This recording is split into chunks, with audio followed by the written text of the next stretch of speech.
All right, let's solve this logarithmic equation. Check it. Remember that you need to check it because it has a domain restriction. Now for this particular equation, I'm going to give you a hint. There is going to be no solution, okay? Because any of the possible solutions you get are going to give you x values that are back here, and you can see that you have no graph back there, okay? Your domain of your logarithm has to be greater than 0. So keep that in mind, and let's go ahead and solve this equation. Now look at the equation. It's got an equal sign. First thing I want to do, I'm going to condense this side right here. See how I have two different logarithms? They're added together with the same base. So I have a property that's going to help me with that. Here it is. Logarithmic product rule. It tells me that two logs with the same base that are added will condense to be one log with the same base, and you're going to multiply the two things inside the log. So let's see that in action. All right, there's my two logs, and put it together as one log, and then what's left inside of here is going to be x plus 1 times 9. Okay, normally we put the 9 in front. I'll leave it just like that. That's fine. All right, on this side I have the log of 8x minus 5. All right, now we have another property that's going to help us. If the log on this side equals the log on this side, then the two things inside the log are going to equal each other. Let me show you that property. That is down here, the one-to-one logarithm property.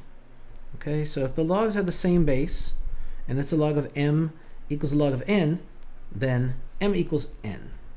All right, so let's apply that, and we're going to find out that 8x minus 5, I'll put it in a different color because it's technically a different equation now. 8x minus 5 equals x plus 1 times 9.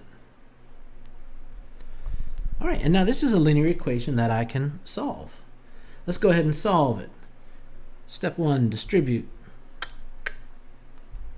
8x minus 5 equals 9x plus 9.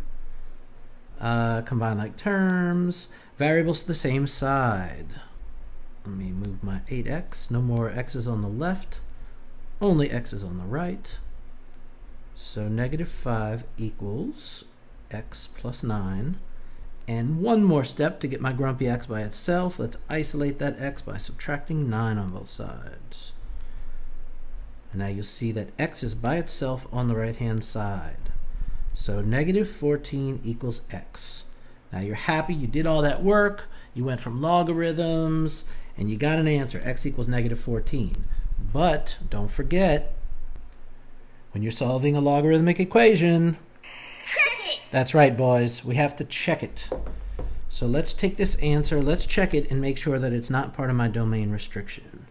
All right, I will check it in blue. So let me write my original equation. Let's try that again.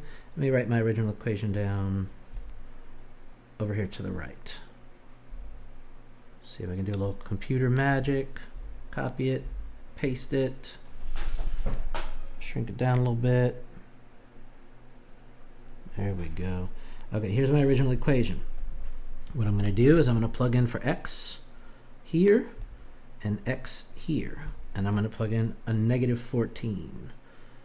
So this is 8x minus 5 is going to be 8 times negative 14 minus 5. That's small. And then x plus 1 is going to be negative 14 plus 1.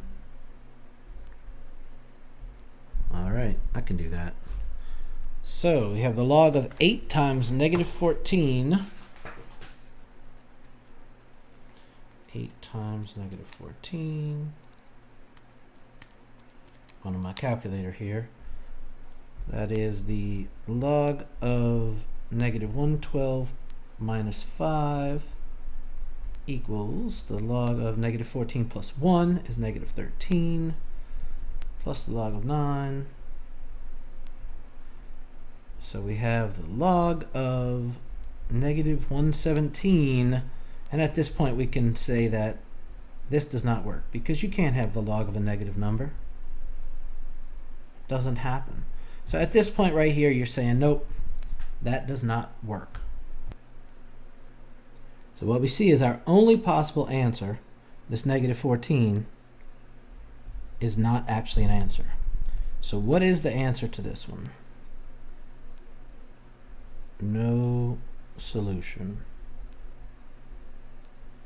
That's it. No solution. Because we had to check it.